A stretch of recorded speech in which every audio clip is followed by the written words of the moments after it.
everyone. Welcome back to another Indo-European podcast series. So I'm your host today, Shubhda Shri. I'm going to discuss about Netherlands. So today we have invited Mr. Dipender Bawa, CEO of Indo-European. So he will guide us why students should go for Netherlands. Hello, sir. Welcome to the podcast. Thank you, Shri. It's our third podcast since you have joined.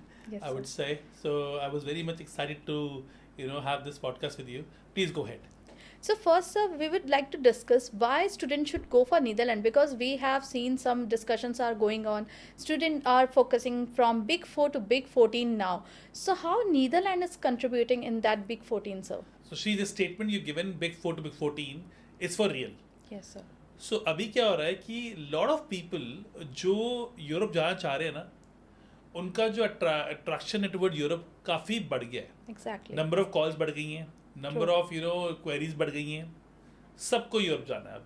Exactly. अभी लोगों को ये confusion है कि कौन से वाले Europe में जाना है. Correct. और I think in podcast series से हम लोग ये एक अच्छा अंडरस्टैंडिंग बना पाएंगे यूज़र के माइंडसेट में कि देखो यूरोप का जो मेन बेसलाइन है वो तो कॉमन है, बिल्कुल. लेकिन उसके अंदर भी काफ़ी सारे सब कैटेगरी बनी हुई है each country by country. True. So without wasting वो टाइम जो आपने नीदरलैंड्स की बात करी है जिसका Yes. दूसरा नाम हॉलैंड भी है. Yes. बहुत अच्छा देश है. काफ़ी एडवांस्ड है. इनकी जो फार्मिंग टेक्निक्स है, इनकी जो वाटर मैनेजमेंट टेक्निक्स हैं उससे nice. इंडिया काफ़ी ज़्यादा इंस्पायर्ड है. Okay. आप अगर Nice. इंडियन गवर्नमेंट के प्रोजेक्ट्स चेक करोगे, इनका बहुत सारा टेक्नोलॉजी इनोवेशन को हम इंडिया ला रहे हैं. हमारी जो रिवर्स की क्लीनिंगनेस होती है उसमें काफ़ी इनका योगदान रहा है. ठीक That's है. really great. इनके पास देश बहुत छोटा है, Yes, sir. बहुत बड़ा नहीं है, पर बड़ा इम्पोर्टेंट है और वेरी सेंट्रली लोकेटेड है. Correct. And no one knows about it. कि contribution जो नीदरलैंड ने किया इंडिया के लिए. एब्सोल्युटली. सी वही बात है ना कि नाम छोटा है, काम Exactly. बड़े हैं. But no one, it should be promoted. सो इसमें ना आपको समझना पड़ेगा, इन कंट्रियों में ना जब कहते हैं it should be promoted, Yes, sir. ये हमेशा से प्रमोट होता आया है. Exactly. क्वालिटी स्टूडेंट को पता है कि मुझे नीदरलैंड जाना है, Exactly. Correct. जर्मनी जाना है, Yes, फ्रांस जाना है. इन कंट्रियों के बारे में मैं किसी को क्या ही बताऊंगा, सब कुछ ऑनलाइन अवेलेबल है. Yes. और नीदरलैंड्स के अंदर बेनिफिट ये है कि नीदरलैंड्स के अंदर स्टूडेंट्स को, मैं अगर मुझसे कोई पूछता है कि मुझे पूरे यूरोपियन यूनियन में आप एक कंट्री बताएं जिसमें इंग्लिश वाइडली स्पोकन हो, तो वो Yes. नीदरलैंड्स है. Oh, great. So Dutch is not needed in that, sir?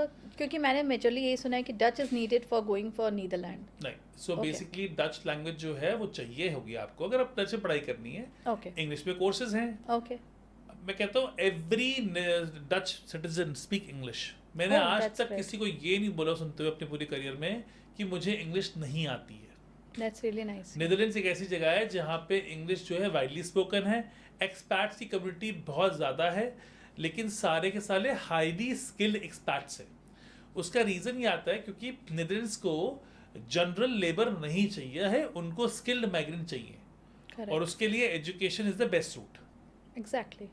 And sir, when we see Netherlands, so can you describe Netherlands in 3 words कि students के लिए भी थोड़ा रहेगा कि why they should go for Netherlands?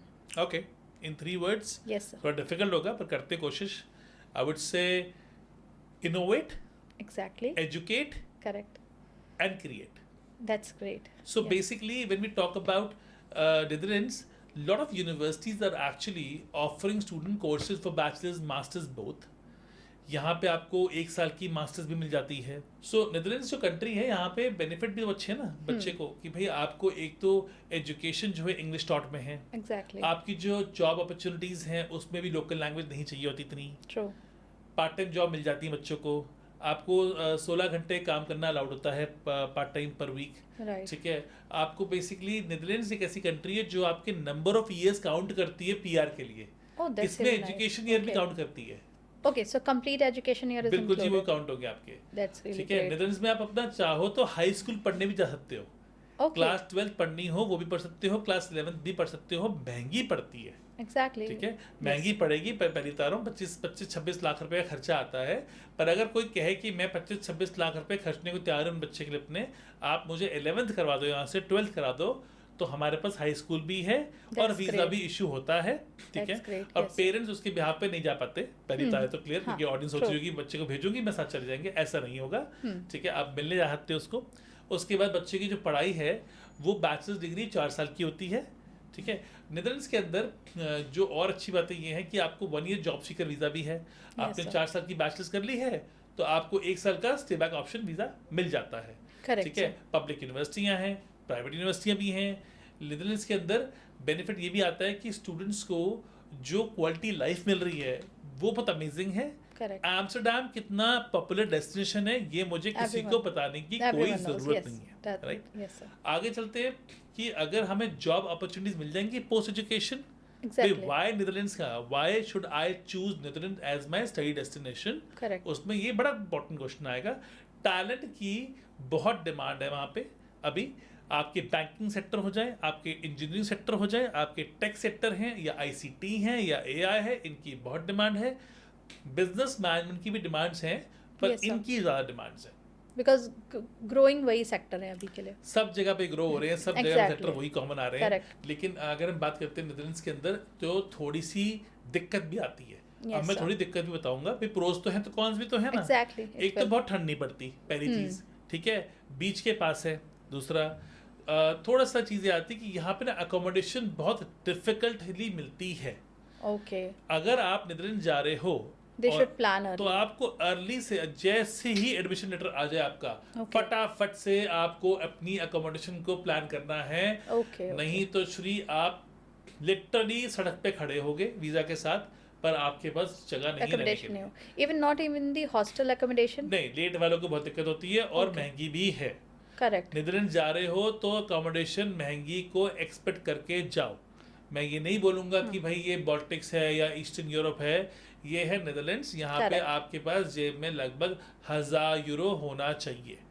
Sir तो हम अब बात करें कॉस्ट की तो उसी से रिलेटेड मैं पूछना चाहूँगी क्योंकि मैंने मेजोरिटी देखा है इंडियन पेरेंट्स आते हैं उनको होता है कि मैम लो बजट बता दो कितना खर्चा होगा लिविंग का। तो सर उसमें कुछ आपका गाइडेंस कि अगर स्टूडेंट अगर प्लान कर रहा है क्या उन्हें लो बजट ऑप्शंस मिलेंगे, अगर नहीं मिलेंगे तो क्या बजट उन्हें रखना चाहिए लिविंग के लिए एंड ट्यूशन फीस के लिए। मैं तो अब बड़ी सिंपल सी मैंने एक पॉलिसी बना ली है कि जिस भी पॉडकास्ट से बैठूंगा Yes, sir. सीधा ही क्लियर बता दूंगा। बिल्कुल। अगर आप देख रहे हो 5 लाख 7 लाख 8 लाख की ट्यूशन फी में कोर्सेज, नीदरलैंड्स में मार दो काटा, आपके लिए कुछ भी नहीं है। नहीं है। ओके। 12 लाख प्लस की बात कर रहे हो तो आ जाओ नीदरलैंड्स के अंदर। यस। बैचलर्स डिग्री हो, मास्टर्स में थोड़ा और आता है। करेक्ट। अप्रोक्सीमेटली 12 लाख प्लस की अगर आपकी बजटिंग है तो नीदरलैंड्स के बारे में सोचो, अपना टाइम इन्वेस्ट करो, वरना Yes, sir. मत करो। लिविंग एक्सपेंसेस में आपको भी अप्रोक्सीमेटली 12 लाख 15 लाख रुपए चाहिए होंगे Yearly. ब्लॉक अकाउंट के लिए, उसको हम आगे डिस्कस कर लेंगे। Okay sir. पर अगर आपके पास 12 लाख रुपए ट्यूशन फी भरने को नहीं है और आप बच्चे की फर्स्ट ईयर के अंदर अप्रोक्सीमेटली 10-12 लाख रुपए की ट्यूशन फी नहीं है, सॉरी लिविंग एक्सपेंसेस नहीं अफोर्ड कर सकते हो, Yes, sir. नीदरलैंड्स आपके लिए नहीं है, Got it. जर्मनी भी आपके लिए नहीं है। Got it. ठीक है, क्योंकि फिर साफ सी बात है जब पैसे आपने उतनी ब्रैकेट में जाना ही नहीं है। हम्म। क्योंकि यूरोप का मतलब लोग कहते हैं फ्री लो पेड। हाँ Yes, भाई sir. लो पेड है, मैं बोल रहा हूँ है। आप चेक रिपब्लिक जाओ, आप लातविया जाओ, लिथुनिया जाओ, एस्टोनिया जाओ, पोलैंड जाओ, हंगरी जाओ। करेक्ट। अब उसमें मुझे आके बोलेंगे भी कि भाई चेक रिपब्लिक मिल जाएगा मुझे अभी। अब चेक रिपब्लिक जो है वो मिल जाएगा, लेकिन आपको वीजा कौन देगा? Correct. चेक रिपब्लिक को अप्लाई करने का टाइम होना चाहिए दिसंबर में, Oh my September God, intake for के लिए। September intake. बिल्कुल जी, क्योंकि अगर आप उस पर भी बनाएंगे वो टॉपिक पे, Yes, sir. लेकिन क्योंकि अगर आपको एडमिशन तो मिल गया, बट वीजा वीजा कैसे नहीं लोगे? आया। करेक्ट। और वीजा की डेट तो मिलती नहीं है। चलो उसको हम अगली बार डिस्कस करेंगे। Yes, अभी sir. हम बात करते हैं नीदरलैंड्स की। तो बेसिकली अच्छी कंट्री है, लो कॉस्ट में मैं नहीं बोलूँगा इस कंट्री को, हाई कॉस्ट में बोलूँगा। आप बड़े आराम से इसको कनाडा के खर्चों से कंपेयर कर लो। ओके। बिल्कुल जी, बिल्कुल सिमिलर। बिल्कुल जी। इसको थोड़ा इसको यूके से नीचे ले आओ, करेक्ट। तो यूके से ये आपका 20-30% कम पड़ जाएगा। कम पड़ेगा। बस इतना फर्क है। लेकिन ये यूके की रिप्लेसमेंट है। ओके। तो जो लोग यूके जाना नहीं चाहते हैं, कहते हैं कि भैया यूके Budget चले issue जाएंगे, है। जॉब सीकर वीजा के ऊपर जॉब नहीं मिल रही है, Correct. उनके लिए बहुत अच्छा एप्लीकेशन है। और इसी में आपके पास ड्यूअल डिग्री प्रोग्राम भी आते हैं अच्छा। यूके के साथ। सो मेरा सजेशन ये है, जो बच्चा यूके जाने की प्लानिंग कर रहा था वही बच्चा यूके की नीदरलैंड। जगह नीदरलैंड्स को देख सकता है। That और would be एक great. अच्छी क्वालिटी एजुकेशन अफोर्डेबल मैं नहीं बोलूंगा, फिर से यूके की प्राइस पे ले सकता है विद शेंगन वीजा, जहां पे Right. पढ़ाई खत्म करने के बाद आपके पास 28-30 कंट्रियों का एक पूरा ग्रुप है जहां Package पे रहेगा, आप they can जॉब travel. कर सकते हो। Correct sir. सो सर अभी आपने डिस्कस किया था अंडर 18 स्टूडेंट की 11-12 के बच्चे जा सकते हैं, तो I want to know more about it कि अंडर 18 के लिए क्या रिस्ट्रिक्शंस होते हैं। जैसे अदर कंट्रियों में भी अंडर 18 के लिए गार्जियनशिप चाहिए होती है, बहुत सारे प्रोसीजर होते हैं सर। सो उसमें थोड़ा सा हमें गाइडेंस चाहिए था सर, क्योंकि ये भी अब आजकल लोग भेजना चाह रहे हैं, बिकॉज इंडिया में भी कॉस्टिंग इतनी सस्ती नहीं है। They are going for NEET, they are going for preparations, तो उसके लिए मैं थोड़ा सा गाइडेंस चाहती हूँ कि अगर कोई बच्चा है तो वो कैसे जा सकता है। मेरा पर्सनल ओपिनियन तो ये है, मेरा पर्सनल एक्सपीरियंस ये है कि बच्चे 11-12 के लिए जो जाते हैं बाहर, यस सर। सी वो मैंने देखा है कि वो high network HNI income bracket के स्टूडेंट जाते हैं। करेक्ट। और क्योंकि आपको लगभग आप एक साल का 25 से 30 लाख खर्च कर रहे हो, करेक्ट। सो इसमें स्कूलिंग मिल जाती है, आपको बोर्ड IB बोर्ड मिल जाता है। ओके। आप यहाँ से बेसिक जब वहाँ जाते हो पढ़ने के लिए, तो आप 11th करते हो, 12th करते हो, आपका वीज़ा हो जाता है, आपकी गार्डियनशिप Okay. लग जाती है स्कूल के प्रिंसिपल के ऊपर। Okay. Everything very simple, easy PG है, कोई कॉम्प्लिकेशन है नहीं नहीं। है। ओके। और अगर किसी को लगता है कि वो इस बारे में वो 25 से लेके 30 लाख रुपीस इन्वेस्ट कर सकते हैं, फॉर 2 तो इयर्स। वो बेसिकली आपके माध्यम से मिले मुझसे बिल्कुल। आके, और मैं नहीं for 1 year, for 1 year for 1 25। Year 1 year okay. ये 25 लाख रुपीस जो है, ये बोर्डिंग लॉजिंग भी इंक्लूड है ना इसमें। Okay, तो 25 okay. से 30 लाख रुपीस आपका boarding lodging Lodging tuition and मिला के tuition fees, एक okay. साल की 11th 12th आपको वहाँ मिल जाती है। तो मुझे ना स्कूल की प्रिंसिपल ने समझाया, जी। तो उसने कहा, मैंने कहा why should I come to your school, Exactly. कितने पैसे लगेंगे मुझे। Exactly. कह रही now I gonna explain you कि आपको क्या बेनिफिट है। That's वो true. कहती मेरे पास कर लो, तुम 11th 12th कर लो करेक्ट। या 11th कर ली, यस। और 4 साल की बैचलर है। Okay, including. नहीं, आपने 11th 12th करी ना, Okay. तो 4 साल की बैचलर भी आगे करोगे आप, ओके, मतलब नीदरलैंड तो में दे आपके कैन कंटिन्यू देयर 5 साल पूरे हो गए, आपने Okay. PR ले ली। ओह, तो दैट्स कह रही रियली नाइस। जो पेरेंट्स है वो कहते हैं बच्चे को मैं 12th कराऊंगा वहां से, एंड देन और मैं 4 साल की बैचलर करा के सीधी PR उठा लूंगा। करेक्ट। तो एंड विद लेसर एज, बच्चा 24-25 इयर्स की दे विल भाई गेट द 5 पीआर। साल की तो आपको स्टे चाहिए ना। करेक्ट तो सर। 1 साल का जॉब सीकर है ही आपके हाथ में प्रोसेसिंग करने के लिए। करेक्ट। 1 साल की 12th, 4 साल की बैचलर, 5 साल हो गए। छठे साल में जब आप अपना जॉब सीकर वीज़ा पे घुसे हुए हो, स्टेटस आपका चेंज आ रखा है, उस समय आप लगाओ अपनी PR एप्लीकेशन। तो ये मुझे स्कूल की प्रिंसिपल ने समझाया था, ठीक है। Okay, got and I it. Think I will rather request हर कि वो हमारे साथ एक वेबिनार कर लें, that would B you know, great. जिसमें वो बताएं बेसिकली हमारी ऑडियंस को कि हो सकता है हमारी ऑडियंस में से कुछ ऐसी ऑडियंस भी हो जो कह रही है मैं 25 से 30 लाख रुपए खर्चने को रेडी हूँ, बिल्कुल सर। पर मेरे को अपने बच्चे की 12th जो है वो CBSE से ना करा के IB मुझे बोर्ड। IB से नीदरलैंड बोर्ड से करानी है, और वहीं से मुझे उसकी एडमिशन भी करानी है, तो एडमिशन भी बड़ा ईजी हो जाएगा, ठीक है। सो नीदरलैंड्स के अंदर आपके पास स्कूलिंग भी ऑप्शन है, आपके पास बैचलर्स भी ऑप्शन है, और आपके पास मास्टर्स की भी ऑप्शन है, और Great. यहाँ पे आपके पास रिसर्च यूनिवर्सिटीज़ भी हैं। अब यूनिवर्सिटी ऑफ आइंधवन हो गई, Yes, TU sir. डेल्फ हो गई, यहाँ Very पे popular काफ़ी university. टॉप नॉच यूनिवर्सिटीज़ हैं जिनकी फीस थोड़ी महंगी तो है, पर काफ़ी वर्ल्ड रैंकिंग है इनको, जिनको आप UK के साथ आराम से कंपेयर कर सकते मैच कर सकते हैं। हैं। बिल्कुल। सर, तो जैसे आपने गाइड किया कि 11-12 अगर स्टूडेंट पढ़ने जा रहा है, तो क्या उसमें डच की रिक्वायरमेंट होगी या इंग्लिश में टॉट प्रोग्राम्स भी होंगे 11-12 के लिए? Pure English. Pure English. Pure English. That would be great. And sir, अगर स्टूडेंट को देन बैचलर्स कंटिन्यू करना है, does the student want to come back to India आके फिर उनको ट्रैवल करना होगा बैचलर्स के लिए, या वो वहीं से प्रोसेस अपना स्टार्ट कर सकते हैं? नहीं, अगर आप 12th पढ़ने जा रहे हो तो आप जा ही इसलिए रहे हो ना, कि एग्जैक्टली। आप सीधा बैचलर में एंट्री लोगे।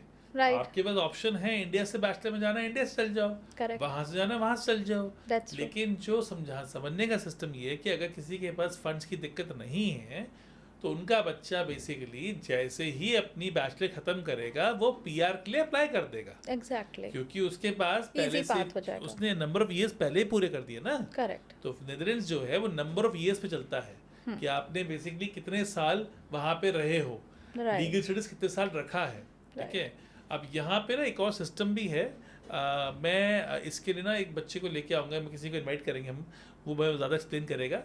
मुझे स्टूडेंट ने बताया कि सर हम ना 16 घंटे की परमिशन है हमारे पास, नो, लेकिन हम पर वीक काम करने की, लेकिन ये 16 घंटे इतने नहीं होते हैं। बच्चा कहता है एक्सपेंसिव कंट्री है, तो एक सिस्टम है उसके अंदर, ये अपने आप को ना कन्वर्ट कर लेते हैं कॉन्ट्रैक्टर पे, ओके, तो उसके लिए मैं किसी एक स्टूडेंट को ज़रूर बुलाऊंगा, that would be great sir. जिसको यस सर। हम जूम पे एक उसका वीडियो शेयर करेंगे, Yes. बहुत जल्दी करेंगे, कि उन्हें क्या लगता है बेसिकली ये प्रोसेस चलता कैसे है, इसकी पूरी एक डिटेल्स लेंगे।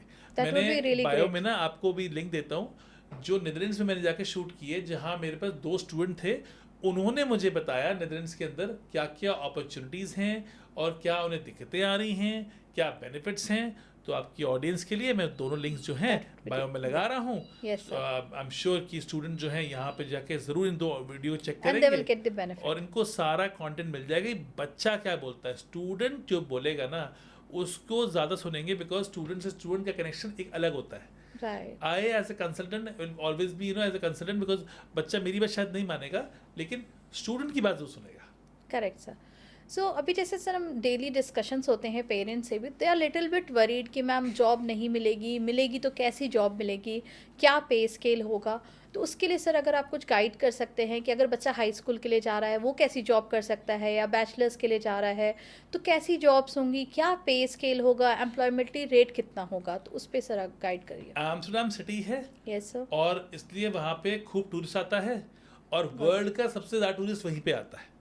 True. तो वहाँ पे जो जॉब्स हैं उसकी कोई कमी नहीं है। अगर मैं बात करता हूँ स्टूडेंट जॉब्स के बारे में, Correct. एक छोटा सा क्लिप डाल रहा हूँ इसके अंदर में, उस क्लिप में देखिएगा, मैं सड़क पे चल रहा था और पोस्टर पे पोस्टर लगे हुए थे, उनको लोग चाहिए शॉप पे काम करने के लिए। पूरे एम्स्टर्डम की मेन स्ट्रीट्स पे जो जॉब्स की अपॉर्चुनिटी है वो इतनी ज़्यादा है, उसको मैं आपको दिखाता हूँ। अब मैं अपना कैमरा फ्लिप करूँगा और मैं आपको दिखाऊंगा कुछ एडवर्ट्स। देखिए ये एक शॉप है, ठीक है, सोवेनियर्स की शॉप है ये, ठीक है। इन्होंने बाहर लगा रखा है स्टाफ वांटेड, ओके जी। और मैंने स्क्रीन पे 1-2 स्क्रीनशॉट और डाल दिए हैं। ऐसी ही पूरी ये देखिए, आप स्ट्रीट देख रहे हैं पूरी, ये जो पूरी लंबी स्ट्रीट है, यहाँ पे ऐसी बहुत सारी स्ट्रीट्स हैं जहाँ पे टूरिस्ट आते हैं और आके वो काफ़ी शॉप्स में शॉपिंग करते हैं। तो यहाँ इतने रेस्टोरेंट्स हैं और इसके लिए इतने ज़्यादा स्टाफ की रिक्वायरमेंट रहती है। मैंने क्लियरली वीडियो पर रिकॉर्ड कर रखा है कि भाई पोस्टर्स लगे हुए हैं वांटेड के। तो और जॉब जो हैं, ये स्टूडेंट जॉब जो है, डिलीवरी जॉब जो है, इसकी कोई दिक्कत नहीं है, आराम से मिलती है। पर फुल टाइम जॉब्स अवेलेबल है। Oh that's very nice. आप जाइए, मैं पोर्टल डालता हूँ यहाँ पे, मैं दोबारा से एक और लिंक में डालता हूँ डिस्क्रिप्शन पे, वो लिंक में जाके आप जाके देखिए, आपको जॉब मिल जाएंगी, जो और जॉब भी मिल रही हैं ओके, और जो इंग्लिश स्पीकिंग जॉब भी हैं वहाँ पे। That's great. तो ये सब कुछ अवेलेबल है, बच्चा यहाँ से चेक कर सकता है। सर तो अभी हम जैसे डिस्कस कर रहे थे, कुछ अप्लाइड साइंसेज यूनिवर्सिटीज़ हैं, कुछ पब्लिक यूनिवर्सिटीज़ हैं, प्राइवेट यूनिवर्सिटीज़ हैं। तो बेसिकली मुझे डिफरेंस समझना है कि अगर स्टूडेंट को चूज़ करना है पब्लिक या प्राइवेट यूनिवर्सिटी, वो कैसे प्रायोरिटाइज कर सकते हैं कि कौन सी यूनिवर्सिटी उनके लिए बेस्ट रहेगी। लेट आ रहे हो तो प्राइवेट यूनिवर्सिटी की डेडलाइन थोड़ा आगे चलती है। करेक्ट। जल्दी अप्लाई करना है तो पब्लिक मिल जाएगी। ओके। नीदरलैंड्स के अंदर यूनिवर्सिटीज़ जो हैं वो उनकी जो क्वालिटी है वो बड़ी कंट्रोल्ड है। Correct. You cannot give a substandard education, they Okay. Very very serious about it. उनकी True. बॉडी है न्यूफिक के नाम से। ओके। न्यूफिक जो है बेसिकली उनका एजुकेशन मिनिस्ट्री बोल लो आप, जो उनके सारे प्रोग्राम्स को चेक करती रहती है कि प्रोग्राम्स Okay. की क्वालिटी क्या चल रही है। तो अगर नीदरलैंड्स के अंदर बच्चा पढ़ने जा रहा है, उसको बैचलर्स पढ़नी है, तो उसके 2 ऑप्शन है, यूनिवर्सिटी ऑफ अप्लाइड साइंसेज भी है और Correct. रिसर्च यूनिवर्सिटी भी है। यूनिवर्सिटी ऑफ अप्लाइड साइंसेज के अंदर 12वीं के बाद एडमिशन मिल जाता है। रिसर्च यूनिवर्सिटीज़ के अंदर कई बार डायरेक्टली एडमिशन नहीं मिलता, 13th Okay. ईयर करना पड़ता है, जो कि जर्मनी में हो रहा है। ओके, नीदरलैंड में हमारे पास ऑप्शन देखो कभी कभी करना, कुछ यूनिवर्सिटी में करना पड़ेगा, Right. या फिर आपके मार्क्स बहुत टॉप लाइन पे हों। करेक्ट। ये हर यूनिवर्सिटी का सब्जेक्ट टू सब्जेक्ट वेरी करता है। करेक्ट। पर अगर आप कहते हो कि मुझे प्राइवेट में पढ़ना है, प्राइवेट यूनिवर्सिटीज़ भी इक्वली गुड हैं। करेक्ट। ट्यूशन फी उनकी कोई कम नहीं है, बेसिकली क्वालिटी उनकी कोई कम नहीं है, दे ग्रेट यूनिवर्सिटीज़। सो स्टूडेंट्स को कोई भी यूनिवर्सिटी ले लें। हाँ, लेकिन अगर आपको रिसर्च करनी है, आपको इंजीनियरिंग करनी है, तो आप पब्लिक यूनिवर्सिटी में जाएं। अगर आपको मैनेजमेंट पढ़ना है, बिजनेस पढ़ना है, हॉस्पिटैलिटी पढ़ना है, तो आप प्राइवेट में चले जाओगे तो कोई दिक्कत नहीं आएगी। प्रैक्टिकल लर्निंग भी होगी। करेक्ट। सो तो हम बात किए जैसे engineering courses, management courses, so I would also like to know कि जैसे अभी बहुत पॉपुलर हो रहा है मेडिकल कोर्सेज या क्लिनिकल साइकोलॉजी वाले कोर्सेज, तो उसके लिए सर आपकी कोई सजेशन कि कौन सी यूनिवर्सिटी स्टूडेंट को टारगेट करनी चाहिए, और नीदरलैंड या कोई और कंट्री हमें टारगेट करनी चाहिए। देखो एक तो एक कुछ कोर्सेज, जैसे आपने बोला कि क्लिनिकल साइकोलॉजी बोला Yes, आपने, sir. राइट, और आपने बोला कि एक Medical या dentistry वाले courses, surgery. MBBS डेंटिस्ट्री इतना इजी एक्सेस नहीं है। करेक्ट। अगर आपने एमबीबीएस करनी है, डेंटिस्ट्री करनी है, तो आपको जाना पड़ेगा हंगरी, आपको जाना पड़ेगा पोलैंड, क्योंकि इनका खुद का बच्चा वो अपना जर्मनी का, नीदरलैंड्स का तो वहाँ पढ़ रहा है, करेक्ट क्योंकि इनके खुद के पास एक तो इतनी ज़्यादा यूनिवर्सिटीज़ है नहीं, Correct. और जो हैं उनमें सीटें बहुत कम हैं। इनके खुद के बच्चों के लिए पूरी सीटें नहीं है इनके पास, तो Right. तभी तो इनके पास डॉक्टर्स की शॉर्टेज है। करेक्ट क्योंकि ये खाना पूर्ति के लिए सिर्फ डॉक्टर्स नहीं बनाते हैं, they make sure they have the Right. Right Skills. Amount of doctors. उसके लिए उतना बेसिकली यूनिवर्सिटीज़ का होना, उतने प्रोग्राम्स का होना, उनके बच्चों का उतना इंक्लाइन होना, दोनों Right. तीनों चीज़ें ज़रूरी भी हैं। सो अगर आप नीदरलैंड्स के अंदर एमबीबीएस नाम की वो चीज़ नहीं होगी, उसको आप Okay. बाईपास कर दो। Medical health health health science के कोर्सेज मिल जाएंगे, Okay. पब्लिक हेल्थ मिल जाएगी। सो वी कैन सजेस्ट हाँ, हेल्थ आप ये एमबीबीएस की बात करो, डॉक्टर बनने की बात करो, वो नहीं वो नहीं मिलेगी होगा। पहली चीज़। और जो भी कोर्सेज होंगे वो डच लैंग्वेज में होंगे, वो इंग्लिश में नहीं हैं। Okay. और अवेलेबिलिटी भी नहीं है नीदरलैंड्स के अंदर। अब एक काफ़ी बड़ा स्वीप आ रहा है जहाँ बच्चा जर्मनी छोड़ के नीदरलैंड्स ट्रांसफ़र ले रहा है। ओके जो बच्चा इंडिया से जर्मनी गया था वो कहता है ये Correct. बहुत रश हो चुका है, यहाँ पे बहुत लोग आ चुके बहुत हैं, ज़्यादा, true. काफ़ी ज़्यादा कंपटीशन हाई है, True. मैं नीदरलैंड्स मूव कर लेता हूँ। ये आप ऑनलाइन स्टडी करो, आपको ये दिखाई देगा यस सर कि काफ़ी सारे स्टूडेंट अब जर्मनी से मूव कर रहे हैं। दूसरी चीज़, नीदरलैंड्स के अंदर highest amount of international student पता है कहाँ से हैं? सोचो कहाँ से होंगे? जर्मनी से है। Oh my God German I was Germans पढ़ रहे इंडिया हैं। अगर जर्मन्स पढ़ रहे हैं क्योंकि उन्हें इंग्लिश में पढ़ना है इसलिए। तो अगर कई यूनिवर्सिटीज़ ऐसी हैं जो बेसिकली काफ़ी वर्ल्ड रैंक भी हैं, तो आई थिंक स्टूडेंट्स को नीदरलैंड्स को ज़रूर एक्सप्लोर करना चाहिए। मैं अगेन बोलूँगा, छोटी कंट्री है, जल्दी भर जाती है, डेडलाइंस जल्दी आ जाती हैं, बहुत बच्चे नहीं चाहिए इनको। Correct. इनको कम बच्चे ही चाहिए हैं, और वो भी क्वालिटी वाले स्टूडेंट चाहिए। राइट सर सो जैसे हमने सर कॉस्ट की बात करी, हमने वहाँ के एक्सपेंसेस की बात करी, एडमिशन की हम थोड़ी बहुत बातें की हमने, तो अब इसके आगे जैसे बहुत क्वेरी आती है कि मैम स्कॉलरशिप होगी कि नहीं, क्योंकि ट्यूशन फीस हाई है। जैसे हम यूके से हमने कंपेयर किया था, तो यूके में डेफिनेटली स्कॉलरशिप्स होती हैं जिससे कि रिड्यूस हो जाती है ट्यूशन फीस थोड़े अमाउंट में। सो सर नीदरलैंड कुछ ऐसा ऑफर करता है स्टूडेंट्स के लिए if they have good ranks? बिल्कुल जी, अगर जिनके मार्क्स अच्छे हैं उनको 2000-3000 यूरो तक की स्कॉलरशिप मिल जाती है, डिपेंडिंग अपॉन कौन सी यूनिवर्सिटी है, कब अप्लाई कर रहे हो। और सबसे बड़ी प्रॉब्लम क्या है ना, बच्चे जल्दी अप्लाई टाइम पे करते नहीं हैं। टाइम पे अप्लाई करोगे तो स्कॉलरशिप की हम बातें कर सकते हैं। अगर आप आखिर बात करते हो मार्च, अप्रैल, मई, जून में बात कर रहे हो, तो एडमिशन मिल जाए वो ही बहुत बड़ी बात है। करेक्ट, ठीक है, राइट सर। सो सर आपने जैसे स्कॉलरशिप भी गाइड कर दिया, आपने पार्ट टाइम जॉब्स के लिए भी बता दिया, तो अब थोड़ी सी अर्निंग की बात कर लेते हैं कि अगर बच्चा अर्न कर रहा है तो क्या वो अपनी सेकेंड ईयर की फ़ीस या अपने लिविंग एक्सपेंसेस वो एकोमोडेट कर पाएंगे, या फिर उन्हें फैमिली से सपोर्ट लेना पड़ेगा? थोड़ा सा उस पे sir light through. Answer reality के साथ देता हूँ मैं। यस सर, नहीं कर पाएंगे। करेक्ट, अगर बच्चा बेसिक चाहता है मैं पढ़ाई करूँ, I take my good education, right, बच्चे को बोलो कि भाई आपने लिविंग एक्सपेंसेस उठा लो, फीस मैं पे कर रही हूँ। ओके, सिंपल, मतलब पेरेंट्स को माइंडसेट लेके चलना पड़ेगा, they have to support their मैं तो चाइल्ड। खुल के बोल रहा हूँ, कल को बच्चा वहाँ पहुँच जाएगा, मुझे पकड़ लेगा वो, करेक्ट, मुझे घूमते बोलेगा हाँ भाई तुम तो पॉडकास्ट बना रहे थे, हैं? और true, कह रहे true. थे आराम से कि मैं यहाँ काम कर लूँगा। बच्चा नीदरलैंड, जर्मनी, स्वीडन, डेनमार्क इन कंट्री में भेज रहे हो तो समझ लो यूके, कनाडा, ऑस्ट्रेलिया भेज रहे हो। बिल्कुल, इन कंट्रियों में बेसिकली बच्चा जो है, अगर आप कहोगे कि बच्चा निकाल लेगा, बिल्कुल निकाल लेगा, लेकिन निकलवाना नहीं है, क्योंकि अगर वो निकालने बैठ गया तो श्री फिर वो ना जो वो करेगा उसमें वो पढ़ नहीं पाएगा। एग्जैक्टली, उसका उसकी टाइम पढ़ाई नहीं दे लिटरली जीरो पाएगा। जाएगी। इतने साल हो गए मुझे, और मैं कभी भी गलत काउंसलिंग नहीं करता हूँ। तो जहाँ मैं कहूँगा निकाल लेगा वो निकाल लेगा, यहाँ मैं कह रहा हूँ निकाल सकता है, पर मैं कह रहा हूँ नहीं निकाल नहीं पाएगा, करना, क्योंकि right. हमारे बच्चे को तो पढ़ाई भी करनी है। भाई हमने कहा कि पढ़ने जाओ, एआई के कोर्स हैं, बिल्कुल। अच्छा सा कोर्स दे दिया बेचारे को, फिर वो वहाँ पहुँचता है, फिर वो देखता है कि यहाँ तो ट्यूशन फीस 12-13 लाख रुपए की है, Correct. लिविंग फीस 12 लाख रुपए के हैं, 24-25 लाख का खर्चा लग गया। Yes. अब मैं उससे बोलूँ तो वही कमा लेगा, और वो भाग रहे कमाने के लिए, तो यानी 2.5 लाख रुपए की उसको कहीं ना कहीं इनकम जो है education हर महीने suffer सेव होगी। करनी है, ताकि अगले साल की फीस भर सके, Correct, लिविंग उठा सके। तो पढ़ाई कब करेगा फिर वो? ट्रू, फिर वही बच्चा पढ़ाई नहीं कर पाता और फेल होता है। हमें वो नहीं करना है। अब मत जाओ नीदरलैंड्स, आप Correct. जाओ ऑस्ट्रिया, आप चेक रिपब्लिक जाओ, आप हंगरी जाओ, आप Right. लातविया जाओ। अगर पैसे नहीं है तो कोई दिक्कत नहीं है, लेकिन अगर आप जा रहे हो तो बच्चे को बोलो बेटा लिविंग एक्सपेंसेस आपने करने हैं, ट्यूशन फी मैं एज ए पेरेंट आपको स्पॉन्सर कर रहा हूँ। सो जैसे आपने से इतनी चीज़ें गाइड करी, तो एक मुझे ये भी डिस्कस करना था कि ये बच्चे जनरली डिस्कस करते हैं, पेरेंट्स आते हैं वो भी पूछते हैं कि मैम आरओआई क्या होगी। अगर हम नीदरलैंड भेज रहे हैं, 25-30 लाख रुपए खर्च कर रहे हैं साल का, तो मेरा बच्चे के लिए वहाँ पे क्या करियर अपॉर्चुनिटीज़ होगी लॉन्ग टर्म पे। एक तो सर आपने जैसे गाइड किया कि पीआर मिल सकता है, तो उसके लिए थोड़ा सा और सर मुझे गाइडेंस चाहिए थी कि पीआर के अलावा और क्या बेनिफिट्स हैं कि अगर स्टूडेंट नीदरलैंड जा रहा है। अरे अच्छी जॉब मिलेगी, अच्छा इन्वायरमेंट मिलेगा, अच्छी लाइफस्टाइल मिलेगी, क्वालिटी ऑफ लाइफ मिलेगी, जॉब अपॉर्चुनिटीज़ पूरी यूरोपियन यूनियन में रहेगी, क्वालिटी लाइफ इंडेक्स में आप आगे देखोगे, आप अच्छी अच्छी सोसाइटी में रहोगे।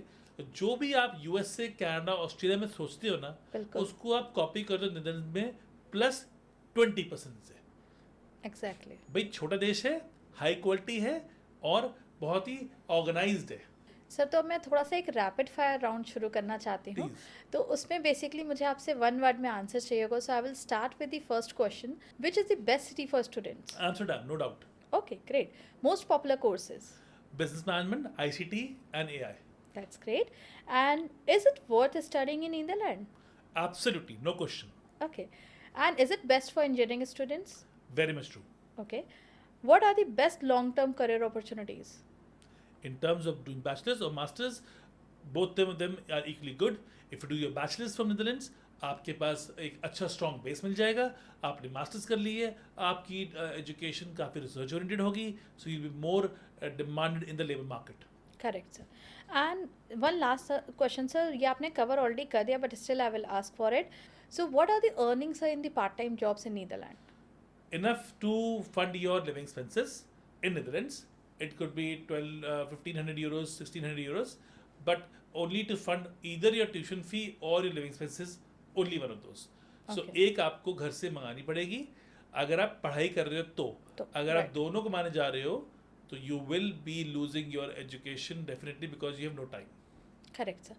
And one last thing, sir, I have been very curious about it. So is the spouses are allowed for Netherlands? Yes, spouse is allowed for Netherlands. Students can apply for the spouse as well. For that, you have to give us a call and take a full detailed session so we can tell you how spouse visa can be processed for Netherlands. Thank you so much for joining us today. And if you are considering for studying in Netherlands, please contact Indo-European for expert guidance. Until next time, keep dreaming and exploring opportunities. Thank you so much.